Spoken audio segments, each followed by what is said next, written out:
Bismillahirrahmanirrahim. Oke. Apakah enggak, kok masih Ramadan. masih bisa. Oke.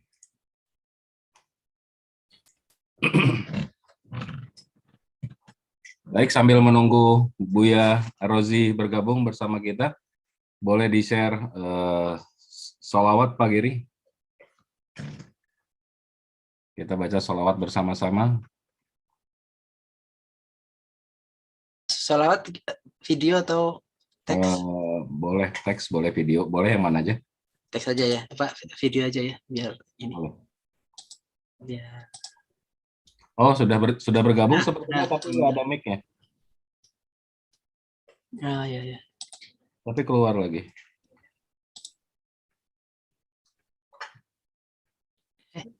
Mana tadi Bu ya? Oh, Assalamualaikum Buya. Salam, Afwan, baru connect, error. Sahabat. Alhamdulillah sahabat semua, kita Buya Rozi sudah bergabung bersama kita saat ini. Tadi kita sudah seperti biasa Buya sudah sama-sama membacakan surat Al-Hasr ayat 22 sampai 24, kemudian Asmaul Husna. Juga kita sudah memurojaah kajian sebelumnya. Tadi sedikit ada video perkenalan tentang KMI Bremen sendiri dengan musola Ar-Rodahnya. Dan ini alhamdulillah timingnya pas Buya bergabung.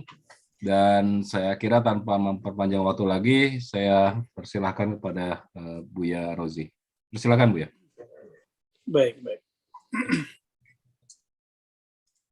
Bismillahirrahmanirrahim. Assalamualaikum warahmatullahi wabarakatuh. Waalaikumsalam warahmatullahi wabarakatuh. Alhamdulillahirrahmanirrahim. Wassalatu wassalamu ala sayyidil awwalin sayyidil akhirin. Sayyidina Muhammad wa ala alihi wa ashabihi wal mahdi khalifatihi wa sallam. Teman-teman yang makan Allah, mohon maaf ada kesalahan teknis ya. Semoga bisa dimaklumi. Insya Allah kita masih tetap mengkaji kitab Al-Maqsad Al-Asna. Sekarang asma apa Pak Anas? Sekarang kita masuk ke awasi terakhir Al-Mujib. Baik. Apa sekarang? Awasi. Al-Wasi', yang maha luas ya. Ya. Sebentar. Kita cek dulu ya. Mari kita baca surah Al-Fatihah. Kita kirimkan untuk Imam Al-Ghazali. Semoga Allah memberkahi ilmu-ilmunya. Al-Fatihah. Bismillahirrahmanirrahim. Ya Yasin siratal mustaqim. Siratal ladzina an'amta 'alaihim ghairil maghdubi 'alaihim waladdallin. Amin.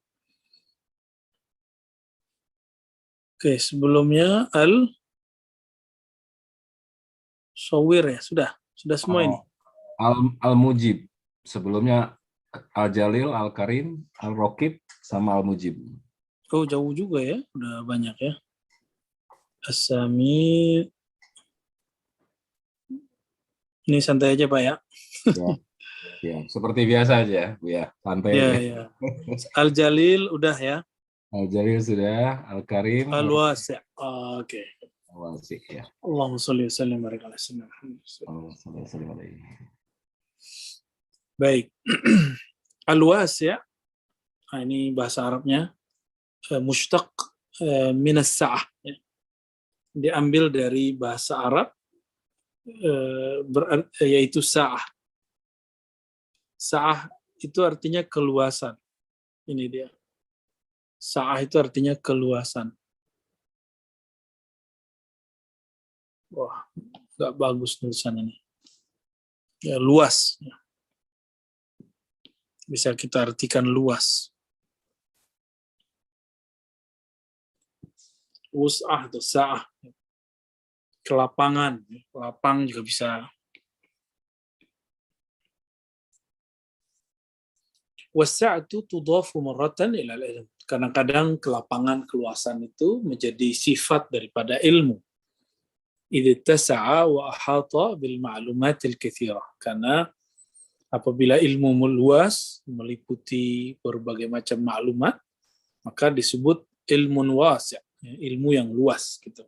Itu boleh juga menyebut istilah seperti itu. Kadang-kadang tudafu ukhra ila al-ihsan wa bastin ni'am. Dikaitkan dengan ihsan, kebaikan, dan keluasan nikmat, ya. Jadi Imam Ghazali mencoba mengaitkan, biasanya teks ini dipakai di apa aja? Pertama kepada ilmu, yang kedua kepada ihsan dan nikmatnya. Ini satu paket, ya. Wa fa kaifa ma quddir wa la ayyi syai'in nuzil. Bagaimana ukurannya, bagaimana dia ditentukan, bagaimana dia diturunkan. Fal wasi' al mutlaq wallah. Yang maha luas ilmunya, yang maha luas pemberiannya, anugerahnya, itu hanya Allah Subhanahu wa ta'ala. Itu maksud beliau, ya. Fal wasi' al mutlaq wallah Subhanahu wa ta'ala. Li'annahu in nuzira ila ilmih fala sahila li bahri ma'lumati. Karena jika kita memandang kepada ilmunya, maka tidak ada tepian. Fala sahila artinya tidak ada tepian bagi lautan maklumat ilmunya Allah. Bal tanfadul bihar walau kanat midadan kalimat. Meskipun 7 samudra habis, tetap saja tidak cukup untuk menghitung kalimat-kalimat Allah. Begitu juga in nuzira ila ihsani, dilihat kepada kebaikan-kebaikannya, fala nihayata li maqduratih. Kita merasakan Allah ini sangat baik sekali dan enggak ada ujungnya kebaikan Allah. Bahkan Allah masih baik kepada makhluk yang menyekutukannya. Ya. Wa kullu sa'atin wa in 'azumat fatantahi ila tarfin. Setiap keluasan itu biasanya meskipun luas ada ujungnya, kecuali keluasan ilmu Allah, keluasan kebaikan Allah, ya. Wallahu subhanahu wa ta'ala huwal wasi'. Sedangkan Allah subhanahu wa ta'ala ialah al-wasi' al-mutlaq, ya. Yang kebaikannya mutlak, ya. Lianna kulla wasi'in bil idafati ila ma huwa awsa' minhu dayyiq. Karena segala sesuatu apabila dibandingkan dengan Allah Subhanahu wa taala, dia menjadi dayyiq, ya. Wa kullu sa'atin tantahi ila tarfin fa ziyadatu alim mutasawwira wa la nihata lahu wa la tarfa fa la yatasawwar alaihi ziyadah, ya. Ini kan Allah. Jadi Allah itu maha luas itu dalam 2 hal. Jadi wasi', ya. Kalau boleh kita artikan kita kembangkan makna wasi' ini. Wasi', kata wasi' ini biasa diartikan kepada ilmu yang luas. Yang kedua, kebaikan dan nikmat.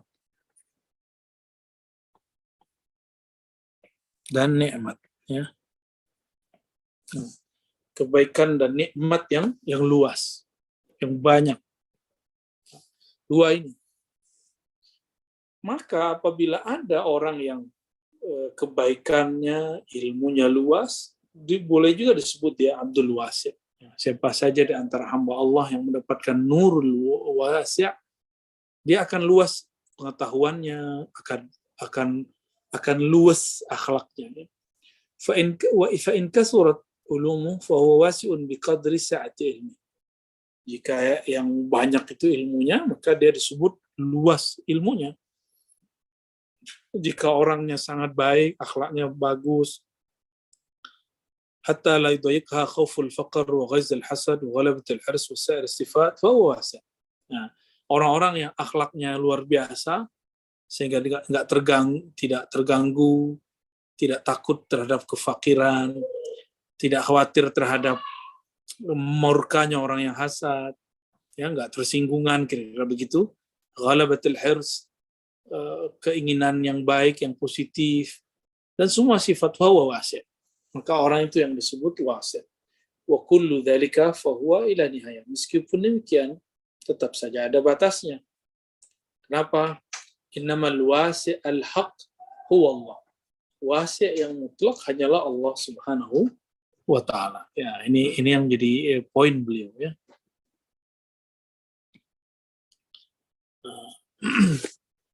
Lalu Imam Ghazali menjelaskan tentang bahwa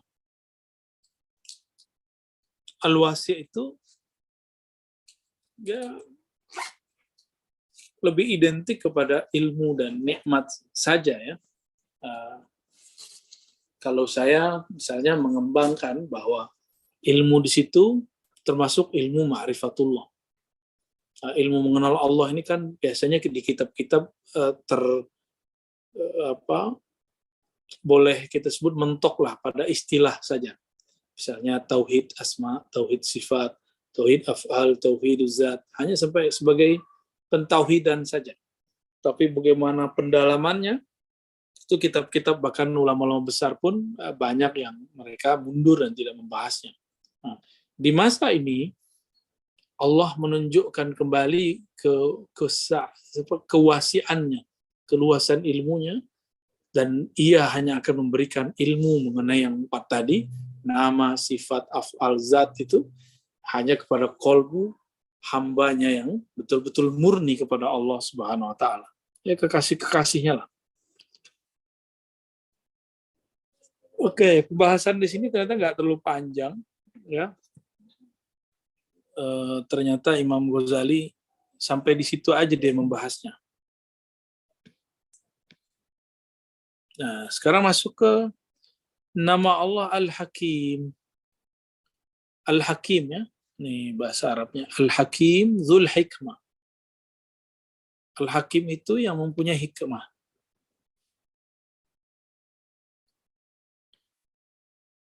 Apa arti hikmah? Ini versi Ghazali dulu ya. Al-hikmah ibaratun an ma'rifati afdalil asya' bi afdalil ulum. Hikmah itu ungkapan mengenai keutamaan, pengetahuan mengenai sesuatu yang utama daripada ilmu-ilmu yang utama. Nah, ini bahasa Arabnya kira-kira itu. Wa ajalul asya' huwa Allah. Dan yang paling utama dari sesuatu adalah Allah. Nah, ini kalau versi beliau. Al-hikam, ya, hikmah, hikam ini kan mirip ya. Hukum itu mirip-mirip. Bedanya kalau hukum itu itqanu syai', memastikan keputusan sesuatu dengan tepat. Kalau hikmah itu ketepatan dalam memahami ilmu sesuatu. Nah, itu disebut dengan hikmah. Ya. Wa ajallul asya' huwa Allah. Nah, ilmu yang paling tepat dipelajari ilmu tentang Allah. Wa qad sabaqa annahu la ya'raf kunha ma'rifati ghairu. La ya'rifu kunha ma'rifati ghairu. Tidak ada yang betul-betul mengenalnya kecuali dirinya sendiri. Fa huwal hakimul haq. Dialah Allah yang betul-betul yang paling mutlak, paling mulia secara mutlak, dan sesuatu yang sangat mulia itu tidak mudah diakses ya. Li'annahu ya'lam ajallal asya' bi ajallil ulum. Karena Allah Maha mengetahui hal-hal yang paling berharga dengan ilmu yang paling berharga. Idh ajallul ulum huwal ilmul azali. Nah, ini bahasa Ghazali ya. Bagi Imam Ghazali, ilmu yang paling tinggi itu ilmu azali. Ad-daim alladzi la yatasawwar zawalu. Yang kekal, yang tidak tergambar zawalnya. Bagi Imam Ghazali, qadim dan azali itu sama. Ya, jadi ketika beliau mengatakan qadim, azali, itu sama. Tapi kalau dalam perkembangan ilmu ma'rifatullah di akhir zaman, kita membedakan antara qadimiyah dengan azaliyah. Ya. Wal mutabiq lil ulum mutabaqatan la yatatarraku ilaihi khafa wala syubha. Ya. Dan kesesuaian terhadap suatu ilmu itu dengan kesesuaian yang tidak mungkin disusupi oleh ketersembunyian dan syubhah. Maksudnya ilmu azali itu betul-betul pasti gitu. Wala yuttasifu bazalika illa ilmullah. Dan ilmu itu pasti ilmunya Allah Subhanahu wa ta'ala. Wa qad yuqalu liman yuhsin daqa'iq as-sina'at wa yuhkimuha wa yutkin sana'ataha hakim. Orang yang dulu bagus karyanya, bagus hasilnya, maka disebut hakim, ya. Nah, maka jamaknya hakim itu hukama. Hukama. Kalau dalam bahasa filsafat lama itu disebut artis, ya. Jadi artis itu bukanlah orang yang seperti dibayangkan artis dalam bahasa Indonesia. Artis itu dari kata art, orang yang sangat bagus karya seninya. Nah, inilah hukama yang tepat, yang detail, yang rigid. Gitu. Wa kamalu dzalika idzan laisa illa lillah. Tapi kemutlakan daripada kesempurnaan hasil karya itu hanya milik Allah Subhanahu wa Ta'ala. Ya. Maka dalam Al-Quran itu, misalnya surah Al-Baqarah menyebutkan وَمَنْ يُؤْتَ الْحِكْمَةَ فَقَدْ أُوتِيَ خَيْرًا كَثِيرًا. Orang-orang yang diberikan hikmah, ilmu mengenai ketepatan sesuatu yang paling tepat. Nah, ini kalau boleh dibahasakan, pengetahuan yang tepat terhadap sesuatu objek yang tepat. Ini disebut hukama. Ilmu ini di dalam Al-Quran disebutkan siapa saja, "Waman yu'tal hikmata faqad utiya khairan katsiran." Orang yang diberikan ilmu ini telah diberikan anugerah yang sangat besar. Ya. Khairan katsiran. Berarti rezeki terbesar itu bukanlah mal, ya. Rezeki terbesar itu hikmah. Nah, maka di sini saya boleh boleh berikan pemetaan sedikit. Jadi pemberian terbesar itu anugerah, ya.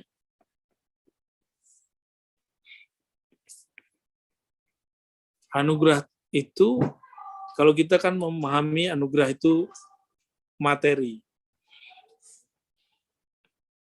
Nah, materi itu bisa duit, rumah, kendaraan, ya, mobil, misalnya motor, dan segala macamnya. Jalan-jalan. Ada yang imateri. Imateri itu, ya, di antara ilmu materi itu macam-macam. Ada cinta, ada teman, bahagia. Yang paling tinggi itu adalah hikmah. Inilah ilmu yang paling besar. Ya. Wa may yu'tal hikmata faqad utiya khairan katsiran.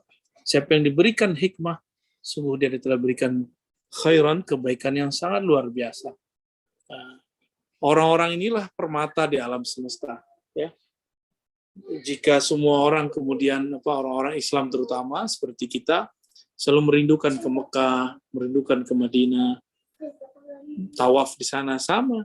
Orang-orang ini, orang-orang yang hakim ini akan menjadi Ka'batullah fil ardh, Ka'bahnya Allah di muka bumi. Oke. Sepertinya Imam Ghazali di bab-bab ini sangat pendek-pendek pembahasannya. Nggak seperti yang sebelumnya, kayaknya udah mulai nggak semangat beliau membahasnya. Man arafa jamil asya wa lam ya'rifillah azza wa jalla yastahiqqa ay yusamma hakiman. Nah, ini oke nih, Imam Ghazali lagi semangat lagi nih. Tadi cuma 2 paragraf doang, ya. Ini ajib nih. Siapa yang kenal segala sesuatu, tapi pengenalannya terhadap segala sesuatu tidak membuat dia kenal Allah, nggak pantas disebut hakim. Kalau kami di pesantren misalnya jago baca kitab, jago debat, pinter bahsul masail, jidal, tapi sholat nggak khusyuk, nah, untuk apa? Zikir nggak nikmat, ya untuk apa? Kolbu keras, ya untuk apa? Kira-kira gitu. Kita bergelar PhD, bergelar ini dan itu, tapi kemudian tidak membuat kita mengenal Sang yang Maha Alim itu, yaitu Allah SWT. Untuk apa? Gitu. Li'annahu lam ya'rif ajallal asya wa afdalha. Orang-orang ini belum mengenal sesuatu yang utama, yaitu Allah SWT. Wal hikmah ajallul ulum. Nah, ini boleh jadi quote ini, ya. Hikmah itu adalah ilmu yang paling tinggi. Nah, ini mohon maaf, ini bukan hikmah dalam pengertian bahasa-bahasa di daerah kita di Indonesia. Ilmu hikmah itu artinya ilmu kesaktian, kanuragan, ilmu pelet, ya. Itu ilmu hikmah-hikmah biasa. Ada hikmah yang tinggi, itu ilmu al-hikmah ini ma'rifatullah, ya. Wa jalalatul ilmi biqadri jalalatil ma'lum. Kemuliaan satu ilmu tergantung objeknya. Karena yang paling mulia, objek yang paling mulia dalam semua ilmu itu adalah Allah, maka ilmu yang paling mulia ilmu tentang Allah. Wala ajalla min Allah. Tidak ada yang lebih sempurna daripada Allah. Wa man arafa Allah fahuwa hakim. Jadi siapa yang disebut hakim? Luqmanul Hakim disebut Luqman al-Hakim karena dia kenal Allah. Wa in kana dha'ifal fatana fi sari' al-ulum rasmiyah kalil al-lisan qasir al-bayan fiha. Meskipun dia tidak punya ilmu yang dahsyat dalam ilmu kayak semacam sekarang dia nggak PhD, dia nggak tamatan pesantren, tapi dia kenal Allah, maka orang ini berhak disebut hakim, ya. Illa anna nisbata hikmatil abdi ila hikmatillah kan nisbati ma'rifati bihi ila ma'rifatihi bi zatihi wa syattani bainal ma'rifatain wa syattani bainal hikmatain, ya. Tapi sealim-alim hamba, sedahsyat-dahsyat hikmahnya hamba, tetap saja ya sangat jauh lah dibandingkan pengertiannya terhadap zat Allah Subhanahu wa taala. Ya. Walakinnahu ma bu'dihi anhu fa anfasul ma'arif wa aktsaruha khairan. Meskipun demikian, meskipun pengetahuan yang tidak sampai kepada zatullah, yang penting dia kenal nama Allah, asma Allah, sifat Allah, afalnya Allah, maka itu adalah ilmu yang anfasul ma'arif, ilmu yang sangat berharga. Wa aktsaruha khairan, ya. Wa man utiyal hikmata, nah ini yang saya bacain tadi di depan, ini dari Quran. Siapa yang diberikan hikmah, sungguh telah diberikan anugerah yang sangat banyak, ya. Nah, ini beliau lagi memberikan ciri-ciri orang kenal Allah gitu. Coba lihat. Naam, kata beliau. Naam, benar. Man arafa Allah kana kalamuhu mukhalifan li kalami ghairi. Siapa yang kenal Allah, man arafa Allah, siapa yang kenal Allah, maka kalau dia berkalam, kalamnya berbeda dengan kalam selain orang yang kenal Allah. Kitabnya sama, babnya sama, tapi kalau dia ngomong beda gitu hasilnya, ya. Fa innahu qallama yata'arrad lil juz'iyat bal yakunu kalamuhu kulliyan wa la yata'arrad li masalih al 'ajilah wa la yata'arrad lima yanfa'u fil 'aqibah, ya. Meskipun dia berbicara yang juz'iyat, ujungnya tetap kulliyat, ya. Juz'iyat itu parsial, tapi meskipun dia ngomong parsial, tetap pembicaraannya akan menyempurnakan sesuatu yang global, ya. Wala yata'arrad, dan dia orang-orang yang kenal Allah ini tidak hanya akan berbicara kemaslahatan hari ini saja, tapi dia berbicara kemaslahatan sekarang dan nanti, ya. Walamma kana dzalika azhar inda an-nas min ahwal al-hakim min ma'rifatihi billahi tabaraka wa ta'ala rubbama atlaqa an-nas isma al-hikmati ala misli tilka al-kalimat al-kulliyah wa yuqalu lin-natiq biha hakim. Meskipun hakim itu layaknya cuma untuk orang yang kenal Allah, tapi ada juga sebutan bagi orang yang jago filsafat, ya. Lin-natiq, yang jago filsafat logika, disebut hakim, ya.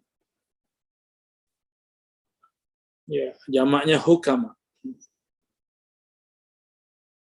Oke. Nah, ini yang paling penting dari kalam beliau tadi adalah siapa yang kenal segala sesuatu, mengetahui banyak hal, tapi dia nggak kenal Allah SWT, ya dia belum hukama. Dan orang-orang yang betul-betul sudah mengenal Allah, kalamnya tetap akan berbeda dengan orang yang tidak kenal Allah, meskipun orang ini nggak sekolah seperti orang-orang lainnya. Baik. Nah, kata hikmah ini muncul dalam beberapa hadis, misalnya Ra'sul hikmati makhafatullah. Hadis ini ada dalam riwayat Imam Al-Baihaqi, ya, meskipun tidak sampai derajat yang kuat, tapi maknanya sahih. Ra'sul hikmati makhafatullah. inti daripada hikmah adalah takut kepada Allah SWT. Lalu ada hadis al-kaisu mandana nafsa. Kais, orang yang pintar itu, orang yang bijak itu mandana nafsa, yang mencoba masuk ke dalam dirinya lalu memuhasabah dirinya. Wa amila lima ba'dal maut, lalu berbuat untuk sesuatu atau masa pasca kematian. Kita ini kan tubuh ini bakal pulang ke tanah. Nah, ada yang nggak pulang ke tanah, dia berlanjut ke alam lain. Nah, orang-orang yang cerdas itu memikirkan gimana nasibnya nanti setelah dia terkubur. Wal ajiz man atba'a nafsahu hawaha wa tamanna 'ala Allah. Beda al-kais, orang yang hebat tadi. Kalau al-ajiz, orang yang lemah, yang membiarkan dirinya mengikuti hawanya, lalu setelah terjebak dia kemudian berangan-angan, coba kalau saya tobat gitu. Enggak tobat-tobat. Wa qauluhu alaihi salatu wassalam, ma qalla wa kafa khairun mimma kathura wa alha. Ya. Ini ada di riwayat Abu Ya'la, juga tidak sampai derajat sahih, cuma maknanya sahih. Ya.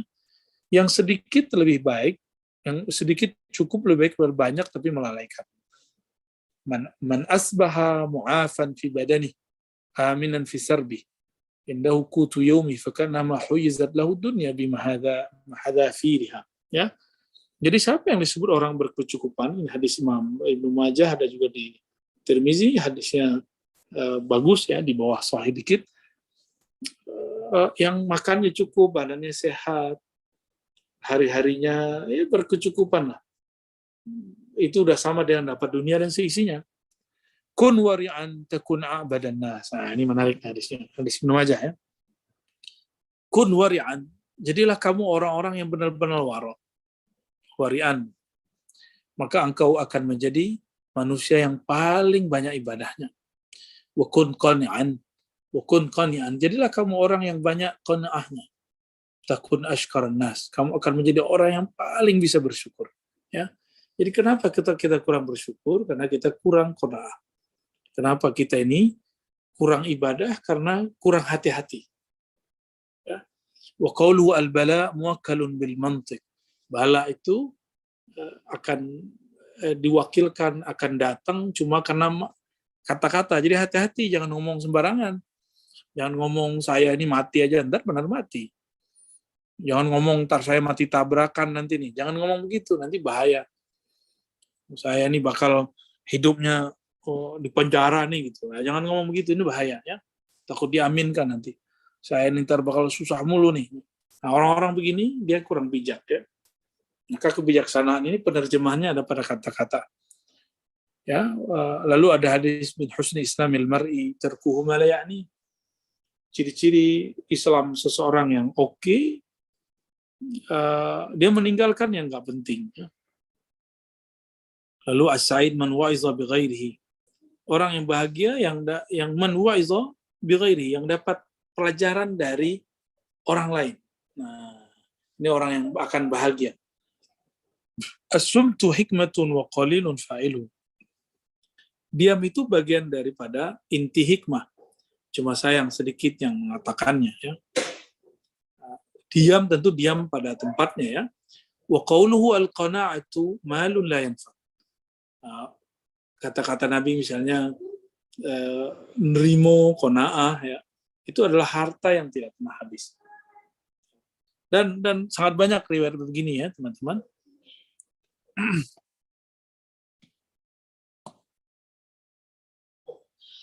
Nah, semua kalam-kalam itu merupakan kata-kata hikmah yang disampaikan oleh baginda Nabi Muhammad Sallallahu Alaihi Wasallam. Ya, kira-kira itu Pak Anas, Pak Gary, barangkali bisa kita diskusikan. Ya. Baik, alhamdulillah kita sudah membahas dua sifat Allah berikutnya, yaitu Al-Wasi dengan Al-Hakim. Bagi sahabat semua, bila ada yang hendak ditanyakan bisa menyampaikan melalui chat, baik di Zoom ataupun juga di YouTube yang tersambung melalui YouTube. Dipersilakan juga untuk menyampaikan pertanyaannya bila ada yang ingin ditanyakan. Namun sebelum itu, saya persilakan Pak Geri, mungkin ada yang ingin disampaikan Pak Geri.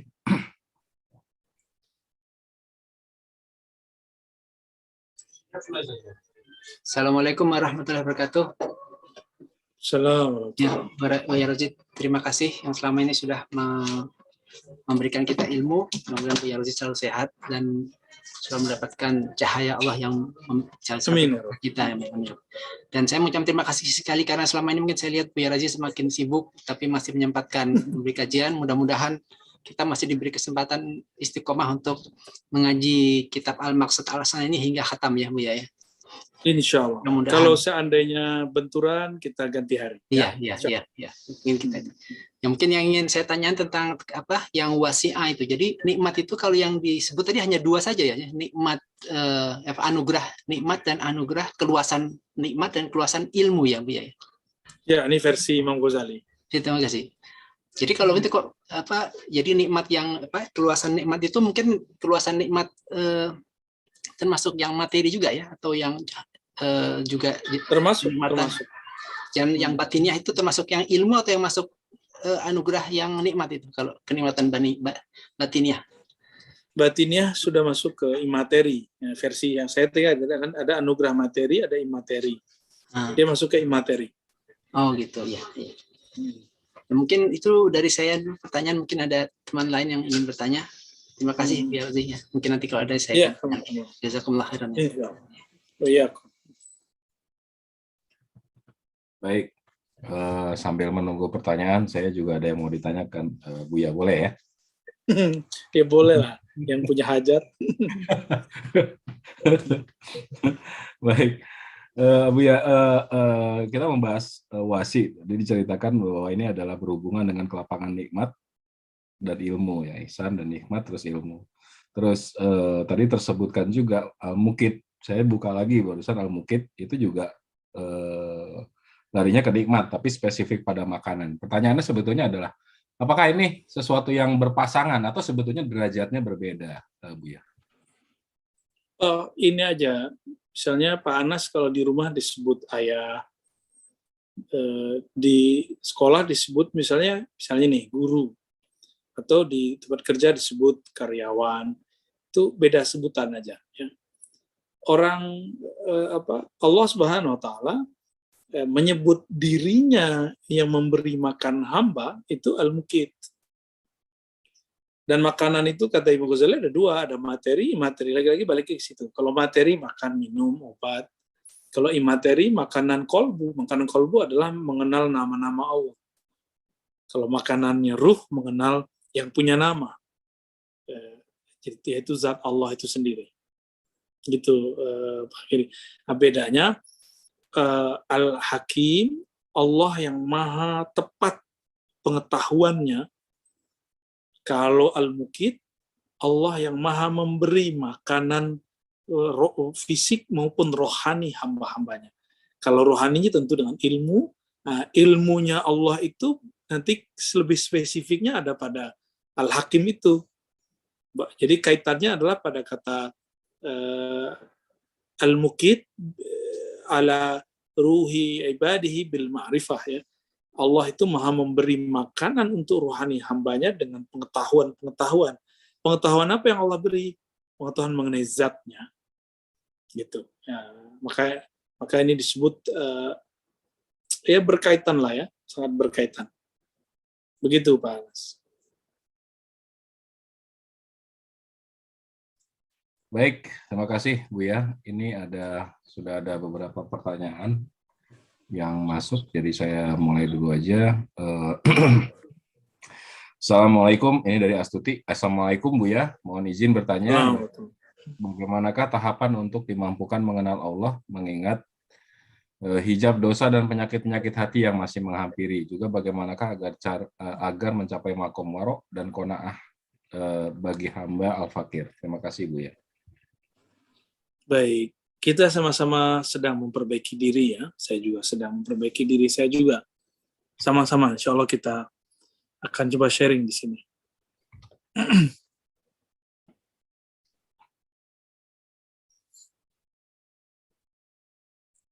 cara kita untuk meningkatkan diri kita dalam zikir, ya. Zikir itu terlalu mulia, terlalu bersih, maka sebelum berzikir ada satu pintu, ya, satu pintu yang mesti kita buka. Pintu ini yang tadi sudah disebut pintu tobat. Kalau sudah masuk lewat pintu ini, maka kita akan masuk ke bangunan besar dari zikrullah. Dari tobat inilah orang kalau sukses tobatnya, maka dia akan sukses zikirnya. Maka tobat yang benar itu tobat yang nasuha. Nasuha itu kalau versi kitabnya tulus, ya. Kalau saya mengartikan tobat juz'i dan kulli. Juz'i dan kulli, ya, kul. Jadi baik yang detail ataupun secara umum, ya. Mulai dari dosa mata, ya, coba. Jadi kalau tobat tuh turun dosa fisik dulu. Jadi kalau kita tobat, tobatkan yang fisik terlebih dahulu. Ini saya hapus saja, ya, depannya. Mulai dari dosa fisik. Nah, fisik kita dari mana? Mulai dari kepala. Ada berapa anggota di situ? Kemudian badan, tangan, kemaluan, faraj, ya. Lalu kaki, nah, perut, ya. Nah, di kepala ada berapa tuh? Ada mata. Tobatkan itu semua masing-masing. Mata, ada telinga, ada lidah, lisan, ya. Nah, ini harus ditobatkan. Satu-satu disebutkan. Kalau ini beres, baru masuk ke dosa non-fisik. Nah, dosa non-fisik itu ada di kolbu. Kolbu sebenarnya dia bersih, cuma dia terganggu oleh nafsiyah kita, jiwa kita. Di situ ada sombong, iri, ya, dengki, lalai, dan segala macamnya. Ria, ya. Nah, ini juga diistighfarkan, teman-teman. Nah, rasakan aja di hati kita ada masalah apa. Nah, saya setiap kali zikir, saya mencoba usaha seperti ini, karena kita nggak ada yang bersih, semua kita pasti ada kotoran-kotorannya, ya kotor tinggal dibersihin gitu. Maka saya nggak percaya dengan kajian-kajian yang memastikan harus kesucian hamba. Kalau hambanya punya dosa, punya syubhat satu tetes saja dia, kemudian nggak sah Islamnya, ini berlebihan, ya. Ini Nabi mengatakan halakal mutanatti'un, celaka orang-orang yang terlalu detail, ya. Allah itu penyayang kok kita kemudian mempersulit. Barangkali begitu, ya. Wallahu a'lam bishawab. Baik, alhamdulillah, jelas sekali Bu ya. Ini saya kira penting sekali dan sangat mendasar ini barusan ilmu kita untuk bisa mencapai apa yang tadi kita bilang tobat yang nasuha tadi. Baik, saya masuk ke pertanyaan berikutnya ini dari YouTube dari Ummu Hafiz. Izin bertanya Bu ya, apakah orang-orang yang diberi hikmah itu khusus para wali saja? Kalau hikmah yang berarti ma'rifatullah, itu cuma wali yang diberi. Karena wali itu standarnya bukan orang sakti, tapi orang yang diberikan ma'rifat. Jadi yang diberikan ma'rifatullah cuma wali. Meskipun nggak sekolah tinggi, meskipun kemudian nggak bertorikot banyak, tapi jika Allah memberikan dia ma'rifatullah, itu lebih cukup. Ini yang dicari. Banyak baca kitab kuning, tapi jadi sombong, berarti dia nggak punya ma'rifatullah. Orang ma'rifatullah itu nggak ada yang sombong. Nggak ada ahli ma'rifat yang sombong, nggak ada. Mereka setiap bertambah ma'rifat, dia bertambah merasa bodoh. Ini baru baca kitab kuning yang bisa dibaca semua orang lah. Berbelagu gitu, ya. Ya salam lah. Nggak jadi wali Allah, paling jadi wali setan. Kan dua aja. Nggak wali Allah, wali setan. Pilihan. Dan itu sebuah pilihan yang mesti dipilih saat ini juga gitu. Mau kenal Allah atau nggak kenal Allah? Kenal Allah wali Allah, nggak kenal Allah wali setan. Ini mulai gak kenceng sekarang nih panas. Iya, penting tapi Bu ya. Kalau nggak yakin, nanti kita juga nggak mantap, terus mudah terpukul sana-sini informasi dan lain sebagainya. Kita juga nggak yakin. Saya kira itu. Baik, saya lanjut ke pertanyaan berikutnya ya Bu ya. Ini dari Fahrur. Assalamualaikum Bu ya. Apakah ada wirid khusus dari Al-Wasi dengan Al-Hakim yang bisa kita amalkan? Dilihat dari ilmu huruf dan hikmah. Terima kasih. Sekarang mengerti maknanya dulu ya. Untuk diamalkan secara hurufiah, sebaiknya nggak usah dulu karena belum saatnya sih. Ya. Nantilah ada masanya. Al-Imam Al-Habib Abdullah Al-Haddad itu memang pernah menyinggung itu dalam kitab Tasbitul Fuad, dan menurut saya itulah yang kita paling inti dari kitab tersebut. Ya, Tasbitul Fuad mengenai zikir dengan huruf. Nantilah kalau ada masa kita membedah zikir-zikir dengan huruf. Ya. Insya Allah. Baik.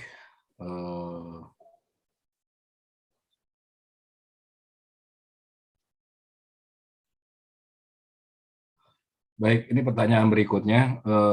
Assalamualaikum, izin bertanya Bu ya. Untuk mualimi, apakah harus hadir atau bisa melalui kajian online dan bagaimana cara mengikutinya? Itu nanti ditanya ke teman-teman Al-Badar ya, itu bukan ranah saya. Baik.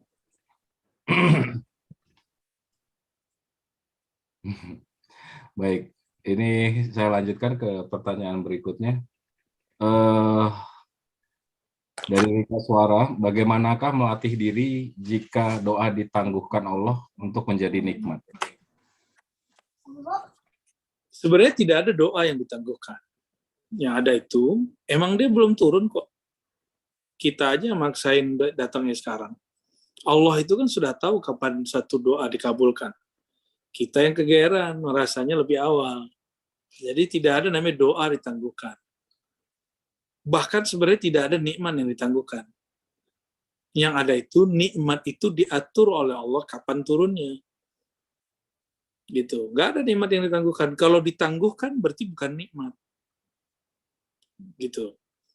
Nah, contoh yang saya sering pakai, masih ingat kali panas sama teman-teman, anak kecil, anak kita umur 10-11 tahun minta motor, dikasih nggak?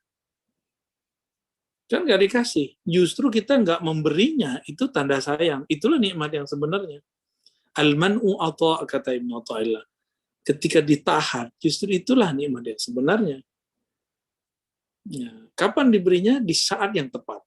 Jadi tidak ada namanya penangguhan nikmat. Kalau versi saya ya. Kalau versi orang yang, ya mohon maaf, kalau kita sudah kenal Allah, kita tidak akan pernah berprasangka tentang Allah. Allah nggak mungkin lah nahan nikmat. Allah nggak butuh kok nikmatnya. Kita yang memerlukannya. Gitu. Nah, dan maka Allah memberikan di saat kita perlu, bukan di saat kita mau. Ya. Fi waqtil ladzi yurid la fi waqtil ladzi turid. Di waktu yang dia mau, yang dia mengerti bahwa itu baik bagimu, bukan di waktu yang kamu mau. Maka jika semua orang ini berpikir semua doanya mesti terjawab, nanti akan banyak yang ngerasa lancang kepada Allah. Ya, pengennya setiap apapun yang diinginkan terjadi, akhirnya lupa diri. Kita kan ngomong aja, ntar kalau saya kaya, ntar saya berbagi. Coba kaya, berbagi nggak? Nggak yakin saya. Kecuali orang yang dirahmati Allah. Ya, kira-kira begitu. Wallahu a'lam. Baik, ini agak ke perspektif barusan dari penjelasan Buya. Saya boleh bertanya lanjutannya, Buya ya. Berarti sebetulnya ketika kita berdoa itu, saya kira mungkin banyak juga di antara kita, bahkan ya, maksud saya mungkin termasuk saya dan juga anak-anak saya gitu. Ketika kamu punya hajat, berdoalah, nak, berdoalah kepada Allah mengenai hajat itu langsung kamu sebutkan dan seperti apa detailnya yang kamu bayangkan, kira-kira seperti itu. Tetapi di sisi lain kan memang ada yang Allah rencanakan paling pas dan sudah terbaik menurut kita. Nah, pada saat penyikapan seperti ini sebetulnya yang paling baik kayak gimana ya, Bu ya? Yang pasti Allah itu bukan babehnya kita, ya kan? Bukan bokap kita, ya. Tapi dia lebih mengerti daripada orang tua kita. Maka karena dia bukan anak buah kita, bukan orang tua kita, bukan saudara kita, tapi dia Tuhan kita. Ini perlu dikasih tahu. Maka kita nggak boleh lancang kepada Allah. Ini satu. Yang kedua, kita nggak boleh ngatur-ngatur Allah. Allah yang ngatur kita, makanya disebut Rabbul Alamin. Ya. Maka dalam zikir-zikir Imam Nawawi itu ada ya. Anta Rabbun, engkaulah Rabb. Bukan, sedangkan kami ini marbub, kami ini yang diatur. Ya, kebanyakan orang berdoa itu ngatur-ngatur Allah. Dan jika ini terjadi terus-menerus akan terjadi yang disebut istidraj. Nah, ini yang berbahaya. Zahirnya pemberian, tapi sebenarnya itu adalah asbab kepada kebinasaan. Jadi istidraj itu dia diberi tapi nggak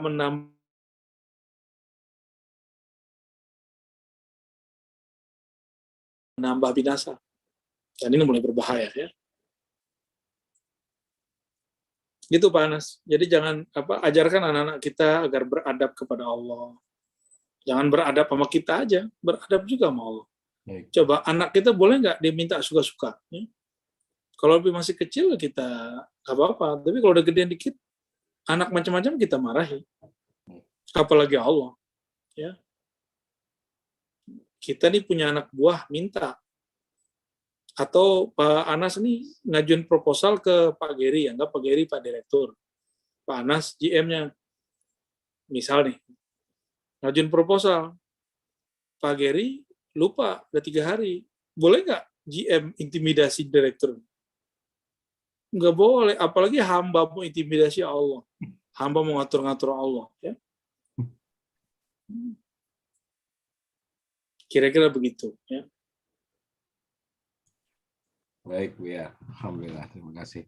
Saya masih punya waktu untuk pertanyaan berikutnya, Bu ya. Boleh 2 pertanyaan ya. Siap.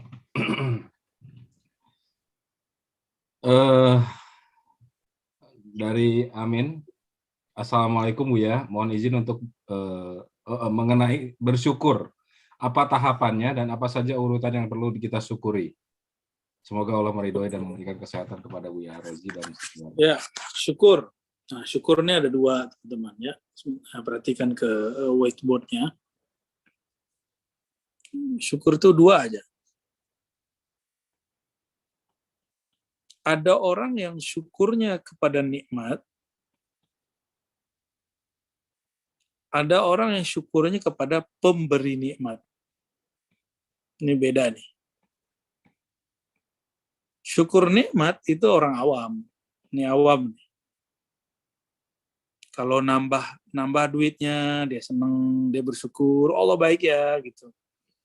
Kalau lagi susah, Allah kok tega banget sih. Ini orang yang syukur nikmat. Tapi kebanyakan dai level syukur nikmatnya di sini. Makanya syukur nikmatnya syukur nikmat matre. Orang awam itu matre ya. Kan ada istilah matre kan? Sebenarnya dari kata materi sih ya, matre. Udah jadi bahasa kita lah. Gimana maksudnya matre itu? La in syakartum la azidannakum, jika kamu bersyukur akan aku tambah nikmatnya. Jadi dia bersyukur bukan karena Allah layak untuk disyukuri, tapi dia bersyukur karena ingin ditambah nikmat gitu. Mau tambah nikmat? Mau, ayo sedekah. Jadi bukan karena Allah yang nyuruh, tapi karena dia pengen sesuatu. Orang-orang seperti itu nanti di akhirat udah nggak dapat apa-apa, karena semuanya udah dikasih di dunia. Nah ini syukur matre, syukur orang awam. Ya. Syukur karena ingin bertambah nikmatnya. Yang paling tinggi itu syukur kepada pemberi nikmat. Nah ini syukurnya wali. Wali Allah di sini, apalagi para nabi ya. Syukur kepada pemberi nikmat bagaimana? Karena Allah itu sangat baik, maka kita memuji kebaikannya. Bukan karena kita diberi atau tidak, tapi karena memang Allah itu maha pemberi gitu. Kalau yang pertama karena pengen ditraktir terus puji-puji orangnya. Kalau yang kedua karena memang dia kenal bahwa orang ini memang layak dipuji, maka dia puji. Kira-kira gitu ilustrasinya. Jadi Allah itu sudah paham tuh kalau orang syukur nikmat versi pertama ini itu nggak betul-betul bersyukur kepada Allah. Dia bersyukur cuma karena dia punya hajat sesuatu. Ya. Nah, kita menghindari ini, kita harus naik kepada syukur kepada pemberi nikmat. Nah, bagaimana cara bersyukur? Pertama, di kolbu. Ya, ini kaifiatnya. Kolbu dulu. Kita harus sadar bahwa yang memberi Allah. Allah Subhanahu wa Ta'ala. Baru turun ke lisan. Kita ucapkan Alhamdulillah. Baru turun ke perbuatan, berbagi. Nah, berbagilah. Kita sharing kepada orang-orang yang layak untuk mendapatkannya. Seperti Allah suka memberi, maka ujung dari syukur adalah orang-orang yang suka memberi. Suka berbagi, ya. Semoga kita termasuk hamba-hamba yang syakirin, ya, insya Allah. Ya, gitu Pak Geri. Amin. Baik, saya masih punya satu pertanyaan lagi, boleh Bu ya? Boleh ya. Iya, ini Assalamualaikum warahmatullahi wabarakatuh, Bu ya. Ini dari YouTube. Bacaan zikir apa yang baik untuk orang yang baru awal ingin bertobat dari maksiat yang begitu besar sudah dilakukan, menghilangkan gundah gulana di dalam hati. Nih, ditulis ya. Bagi yang nanya nih.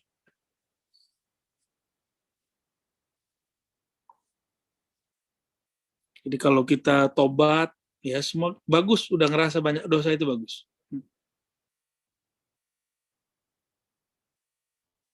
Ya Azim.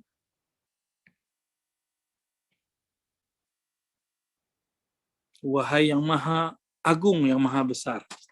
Ya. Ya Ghafur, ya. Ghafar dulu, ya Ghafar. Ya Ghafur.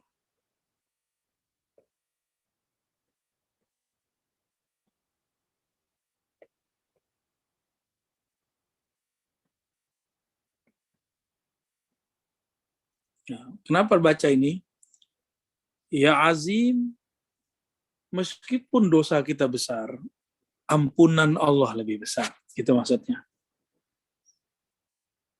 Ya Ghaffar, Allah yang maha mengampuni dosa-dosa yang zahir. Ya Ghafur, Allah yang maha mengampuni dosa-dosa yang batin. Ini versi penjelasan saya ya. Ya Azim, ini yang paling penting nih. Wahai yang maha besar, meskipun dosa kami besar, ya Allah, ampunanmu pasti lebih besar. Dibandingkan dosa kita yang besar, ya ampunan Allah jauh lebih besar lah. Jadi nggak usah khawatir. Ya. Lalu bacalah dalam hati setelah itu pengakuan.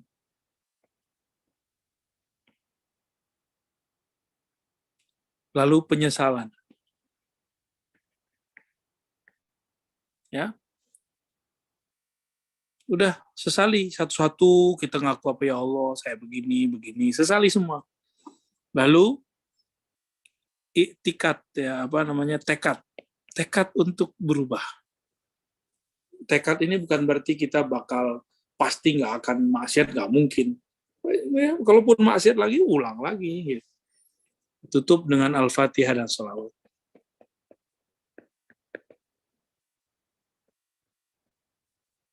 Dan sholawat. Insya Allah, Allah ampuni ya. Kalau udah pakai sholawat tuh nggak ada yang nggak diampuni. Semuanya diampuni kalau udah pakai sholawat. Oke, silakan ini ditulis ulang ala yang nanya ya. Tafadhal. Itu Pak Anas, wallahu a'lam bishawab. Baik, saya kira saya juga nyatat dan semuanya juga sepertinya mencatat, Ustaz. Penting sekali soalnya ini kritikal. Baik, saya kira itu tadi sudah diizinkan kita menambah pertanyaan sampai 2 pertanyaan. Terima kasih banyak Buya Rozi sudah selalu bersama kita hingga saat ini dan juga insya Allah ke depannya, dan saya mohon bisa ditutup dengan doa Buya. Persilakan Buya. Baik teman-teman, karena kita berjauhan, mari kita saling berkirim surah Al-Fatihah dan salawat.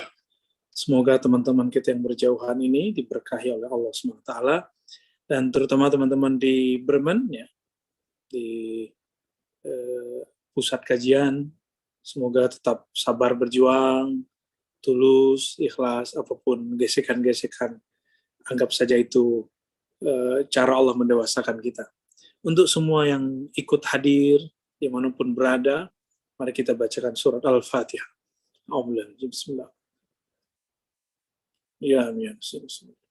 Syaratul ladzina an'amta alaihim sallallahu alaihi wasallam. Alhamdulillahirabbil alamin. Mohon izin pamit Pak Anas, Pak Geri. Assalamualaikum warahmatullahi wabarakatuh.